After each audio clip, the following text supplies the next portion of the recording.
Kia ora, welcome to Identifying Our Values, a strategy I've used all around the world with various audiences. I'm delighted to be able to walk through the strategy with you in the hopes that you might lead, facilitate this particular strategy with your teams. But before we get into that, let's have a look at what values mean. Values are central. They go to the very core of us, to our personal identity.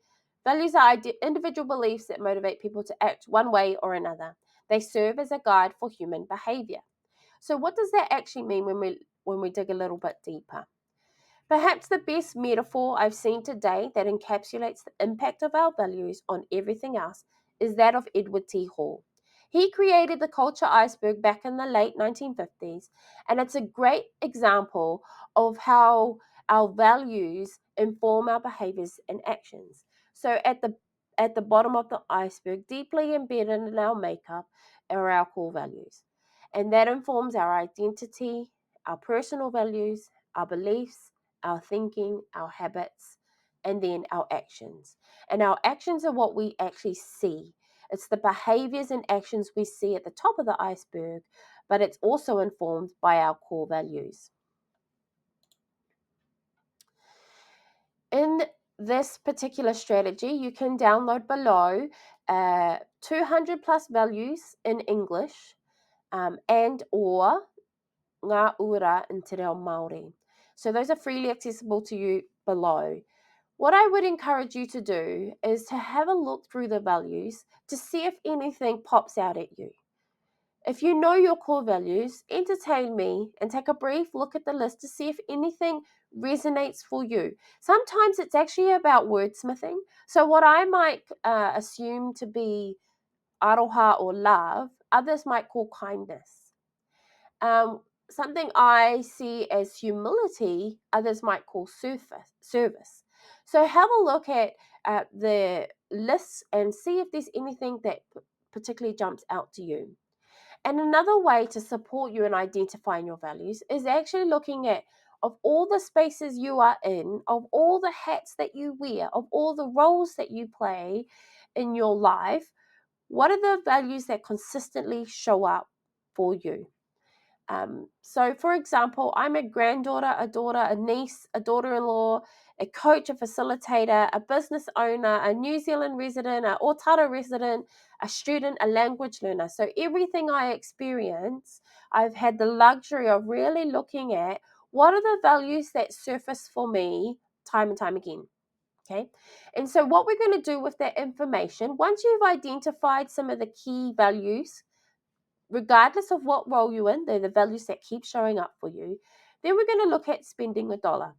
Now, this is the unconventional way of looking at values.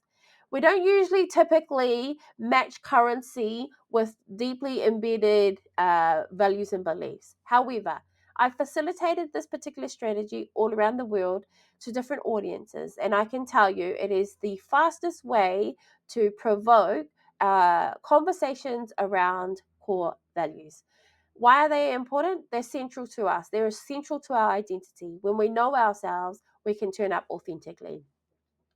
So let's have a look in the context of New Zealand. So we're going to look at this particular strategy using New Zealand currency. So in New Zealand, we have coins, $1 coins.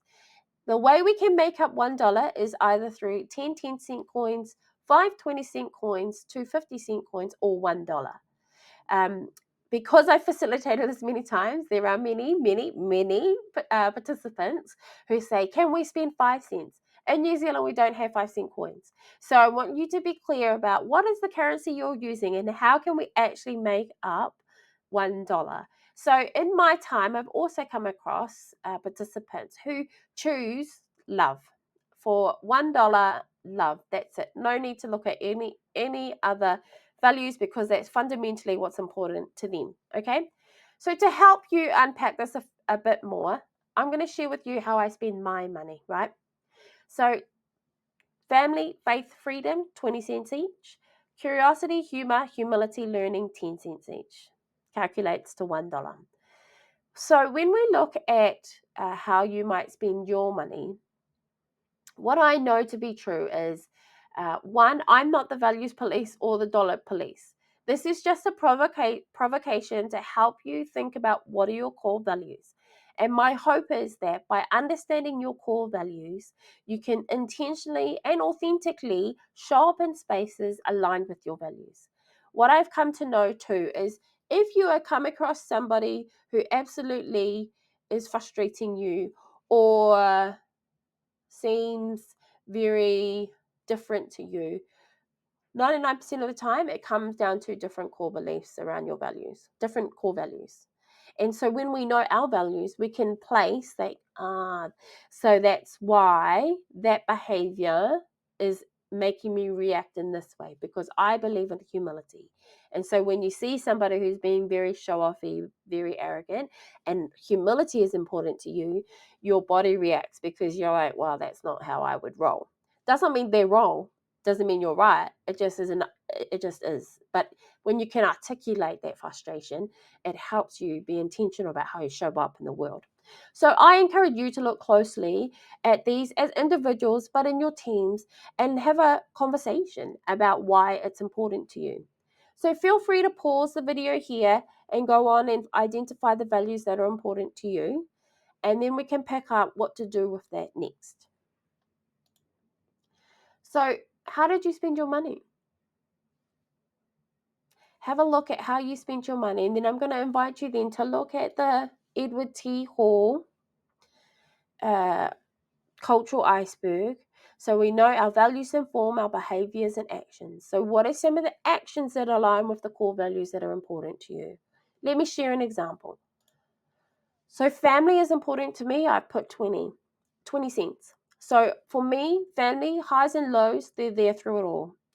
And I use the word family loosely. I use family to include my immediate family, my husband and my 4 children, but I also include my extended family, which literally reaches the hundreds, and the family I've created. So friends that I've had for a long time. So the family I've chosen, right?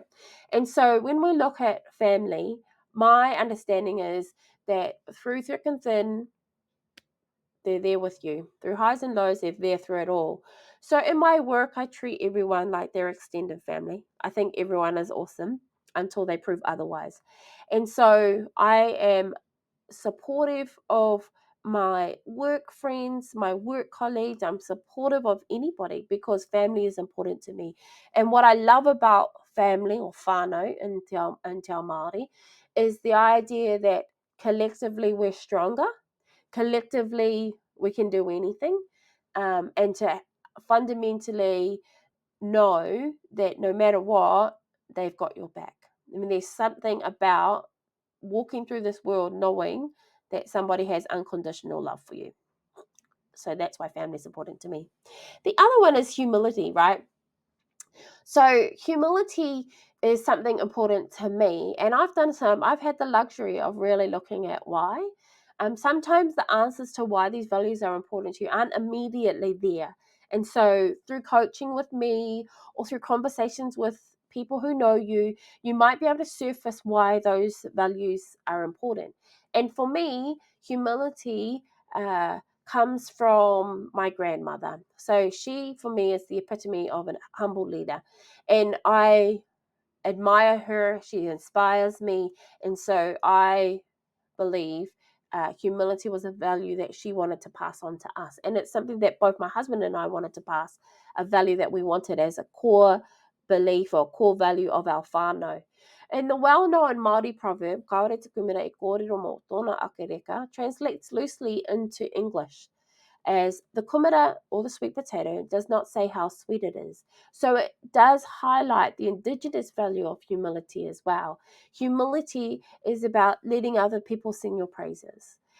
So all of my testimonials are from other people, right? All the ways I talk about success are from people who have experienced the work through my coaching or facilitation. So humility, 10 cents. So let's have a look at values as our superpowers. Your values are your superpowers. They're unique to you. The way you show up in your actions and behaviors based on your values are unique to you and unique to your story. Maya Angelou says, you have no idea what your legacy will be because your legacy is every life you touch. You don't yet know the impact you'll have in the lives of others, but you're touching the future by leading the future. And so take a moment to look at what your superpowers are, what your values are, and take the time to think, how do I show up in the world aligned with these values? How do I show up in the world sharing my superpowers? That's all from me today. Ka kite te whanau.